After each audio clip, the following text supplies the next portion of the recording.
જય માતાજી, જય માં મોગલ. નવા અંદાજમાં નવા વિડીયોમાં તમારું સ્વાગત છે. આજે આપણે મોવા ગયા હતા.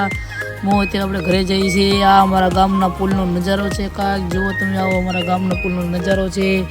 ઘરે આવતા જ કાંઈક મેં મારા ડોગીને બોલાવ્યો તો મારાથી રીચાઈ ગયો. પછી એને મેં ટીંગા કાઢી દીધા એટલે શાંતિથી સૂઈ ગયો. જો તમે આને કાંઈક આવા દાઢ લખડાવવા પડે છે. જો ચાલો આજે તમને લઈ જઈએ લાઇટ હાઉસ દિવાડંડી નજારો બતાવવા. ચાલો વિડીયોમાં આગળ બનાવો. આવો કંઈક નજારો છે, તમે જુઓ. તમે આવો કંઈક નજારો છે. તમને મસ્ત મજાનું ગાર્ડન છે, રિંગ રોડ છે. હવે વિડીયોમાં આવી ગયા છે તો લાઈક શેર ને સબસ્ક્રાઈબ કરતા રહેજો. અને તમે ક્યાં ગામના છે મને કોમેન્ટ કરો. આ નાના છોકરા માટે કાંઈક હિંચકા છે. આ નાના છોકરા માટે મસ્ત મજાના હિંચકા છે. ગાર્ડન છે મસ્ત છે. આવા ચરખા છે નાના છોકરા માટે, ફેમિલી માટે મસ્ત મજાનું પેકઅપ છે. દીવાદાંડી આ કંઈક ચહરપટ્ટી છે. નાના છોકરા માટે ઝૂલા છે. આના પાછળ આ ગાર્ડન છે મસ્ત મજા. આના પાછળ દરિયા કિનારો છે અમારો મસ્ત. અને આ અમારી દીવા દાંડી છે. ચાલો મળીએ એક નવા વિડીયો. Bye bye. જોતા રહો.